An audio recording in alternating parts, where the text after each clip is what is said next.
being here today. For those of you who don't know me, my name is Hillary.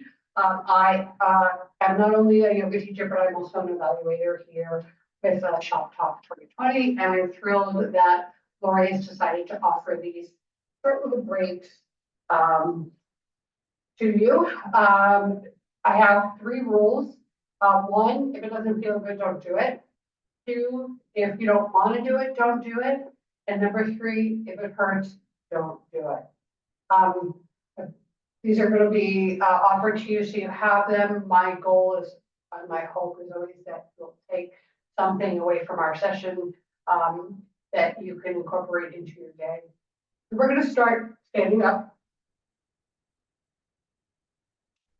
So our tailbone is kind of tucked, our chin and over our breastbone, nice tall stance. Inhale, fingers up, arms up, fingers wide. Exhale. Side. Inhale one more time. Arms up, fingers wide. Maybe this time, hips a little forward, small back bend. Exhale. Arms. We'll come back to our chair. I'm going to turn sideways, but just to demonstrate something for you. If you are in an office chair, please push your chair up against the wall because I'm going to encourage you to sit at the edge of your chair. This allows our pelvis to rock forward slightly. It takes a lot of the effort out of sitting up straight. So when we talk about engaging our core, what we mean is knuckling in our stomach that can restrict our diaphragm and cause us to go into a fight or flight response. But think more about lifting your rib cage away from your pelvis.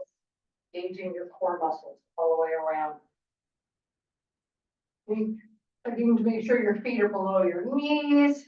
Nice, comfortable stance. This is seated mountain. Again, make sure our chin is over our breastbone. We tend to bring our head forward. Anytime during our practice, if it's accessible to you to close your eyes, I always suggest that. It helps to bring the practice into more how you feel, less about how you look. So if you notice, I've recorded this separately from the actual class today so that you have a full screen and nobody has to worry about how they might have looked during the session. So we're going to start again, nice supported core, hands are on our lap. One of the first things that we're going to do is work on some head and neck stuff because we all hold a lot of tension there. The closing on your eyes is accessible to you. Maybe just kind of notice your breath and see how you feel. First movement is going to be very simple. So we're going to just be nodding yes and no. So let's start again with our core engaged. Allow your chin to come to your chest. On your next inhale, you're just going to bring your nose up. Exhaling your chin back to your chest. Continue to look your rounds of breath here.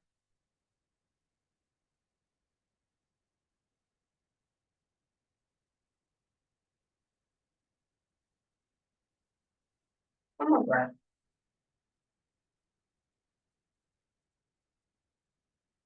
Coming back to center, we're going to switch to nose. So let's just move our nose over our right shoulder. On an inhale, we're going to bring the nose across center over to the left shoulder. Inhale, nose over to the right shoulder. Continue, just to breathe here.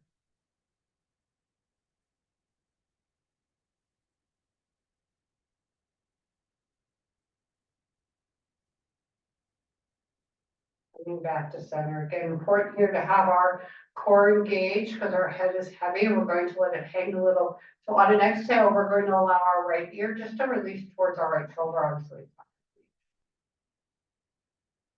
Feel the stretch on the side of your neck. Maybe you're going to tuck your chin. Maybe there's a stretch into another part of your neck.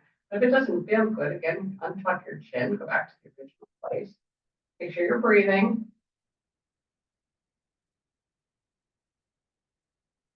Inhale, bring our head back to center. When you're ready, we're going to go the other way.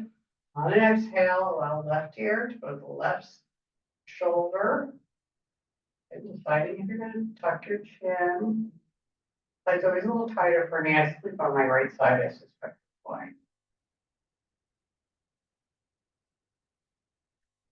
Back to center. Wouldn't be a yoga class without some version of cat and cow, so we're going to do that here. We're going to bring our arms out to the side with our thumbs pointing up. On an inhale, rock your belly forward. Your heart's going to come up. Your thumbs will naturally move towards the back wall. When you go to exhale, we're going to tuck our tailbone, arch our back. The thumbs are probably going to come forward, maybe forward and down. Continue as you breathe. Making this movement come from the tailbone. Move up the spine. Less about the neck. Neck is very flexible. Try to get movement in that thoracic spine behind our heart. Pretty stationary. An important movement builds strength and flexibility in the spine. Spine health is very important, especially if we get older. The end of your next breath, coming back to start. Bring our hands back to our lap. The next thing we're going to do is some lateral stretching. So we have these little muscles in between our ribs. They're called the intercostal muscles, and keeping them flexible helps with lung capacity. So again, a nice tall spine. We're going to inhale, bring our arms up, taking our left wrist into our right fingers above our head. Inhale, we're going to reach our hands up to the sky, and as we exhale, we're going to lean off to the right. Make sure you're breathing.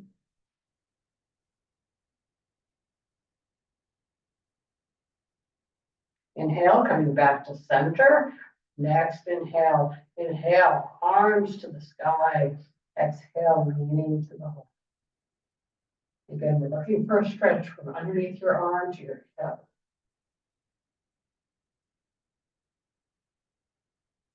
Inhaling, coming back to center, releasing the arms. Maybe you want to do some shoulder rolls, both directions, and let all that go. Next movement is a lateral turn of the spine. So again, keeping the core engaged, we're going to bring our left hand to our right shoulder. We're going to take our right hand, place the back of our hand on the lumbar spine. And we do that because as we twist here, it's very common for us to stick our tailbone out behind us to exaggerate the lumbar curve, which can cause a lot of pain in your back. So our hand is there to remind us to keep our tailbone pointed down towards the floor. When you're ready, on inhale, we're going to extend our spine, lift the ribs away from the pelvis, and on the exhale, we're going to use our left hand to just guide our right shoulder back towards the back wall. And take a few breaths to get to your final twist. Again, it's less about the neck, more about the thoracic spine. Make sure you're breathing. If your breath has become caught, it's probably gone a little bit too far. When you're ready to release, do so gently, coming back to start. Change our hands now, so taking our right hand to our left shoulder, back of our left hand to the small of our back. Inhaling, extending our spine. Exhaling, using our right hand to rotate.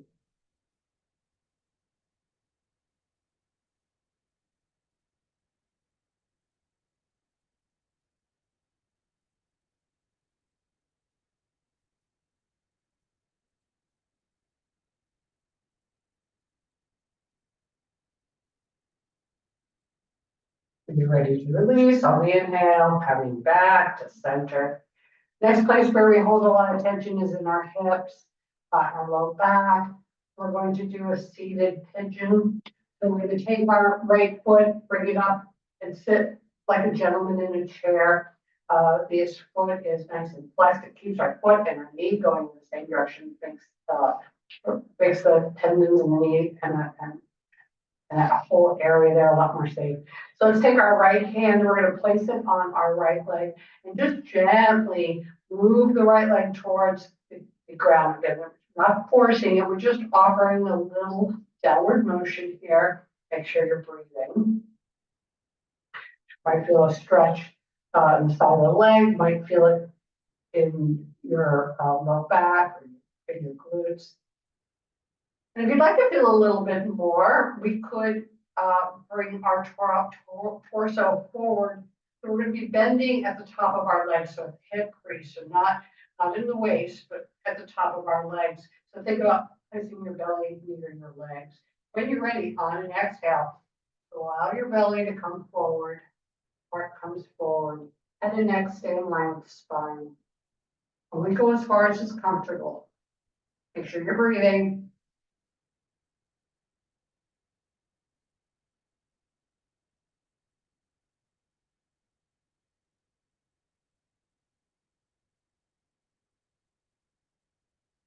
When you're ready to come up, use the strength of your hands to bring yourself back up. Take our foot off our leg. Maybe you shake that out a little. Keep bringing yourself back. Feel comfortable seated mountain. Let's bring our left foot up onto our right leg. Again, keep that foot nice and active. Left hand is on the left leg. Just guiding it towards the ground. Deciding if you're going to stay here or if you're going to lean forward. You do so on an exhale. Try not to let your head drop. Breathing.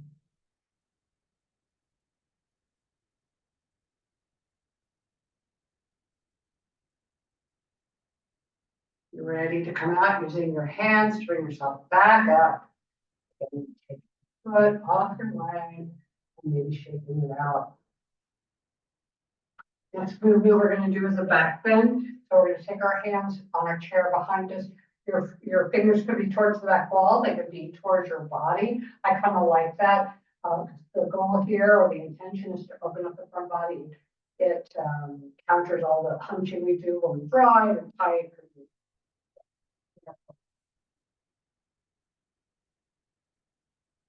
So here on an inhale, just rock your belly forward. Your heart's going to come up. Eye gaze will come up. And head and neck stay in line with the spine. Maybe you can draw your shoulder blades a little closer together. Make sure you're breathing.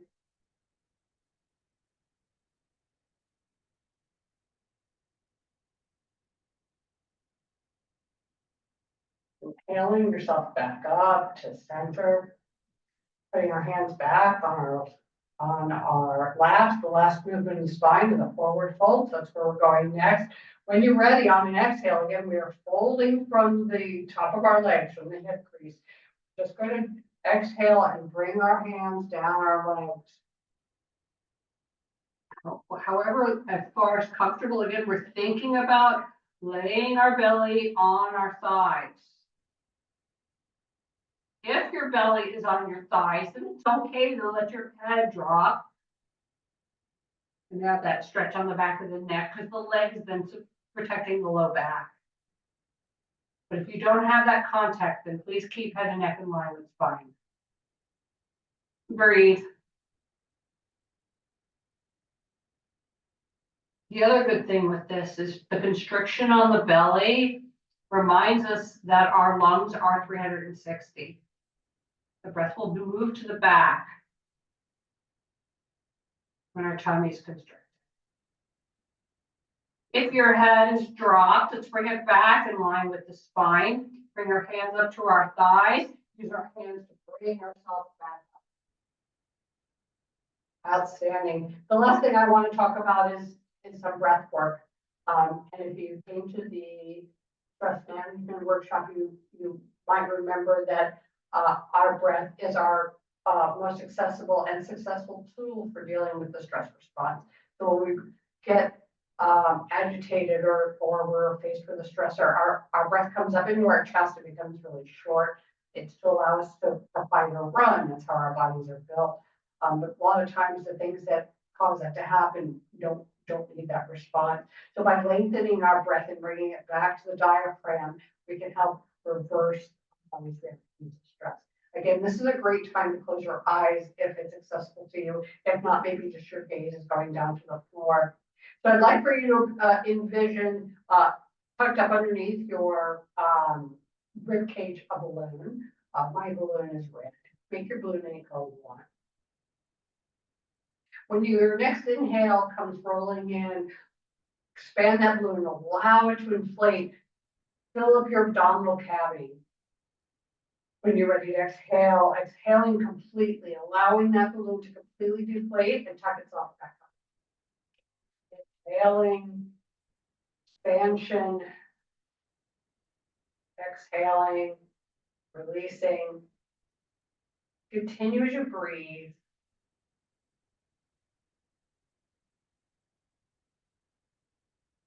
If you find your mind has wandered away, bring it back to the visual.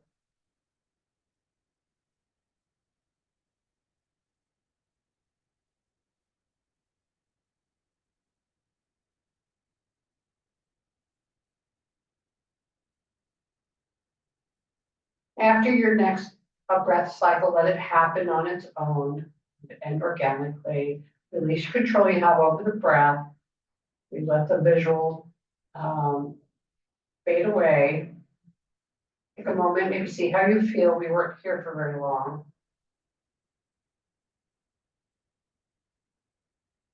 I know that was fast, 15 minutes goes by like that. If you have any questions or any comments you'd like to share with me, please do. We will announce, I'll send out with Karen and we'll work on the May date.